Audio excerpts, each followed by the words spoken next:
Le gouvernement continue à s'attaquer frontalement à la fonction publique et au service public. Depuis 2007, 5 000 emplois ont été supprimés dans la fonction publique. Et cette politique, bien sûr, s'est aggravée avec les attaques contre le statut, avec la dégradation des conditions de travail, avec en fait les effets de la RGPP, la révision générale des politiques publiques, et également la réforme administrative territoriale de l'État. Toutes ces politiques ont contribué aujourd'hui à aggraver les conditions de travail des fonctionnaires et bien sûr à attaquer considérablement la qualité du service public.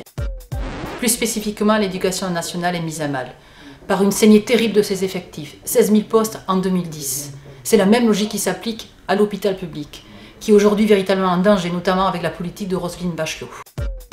Cette politique, bien évidemment, n'épargne personne et elle n'épargne pas non plus les collectivités territoriales qui, elles aussi, vont connaître la même politique, le même régime, la même saignée avec la suppression des fonctionnaires territoriaux.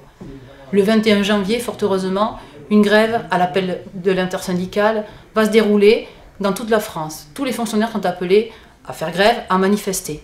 Ce jour-là, il faut que nous soyons nombreux et nombreuses pour dire qu'il ne faut plus de cette politique-là, qu'il faut aujourd'hui défendre et développer surtout les services publics.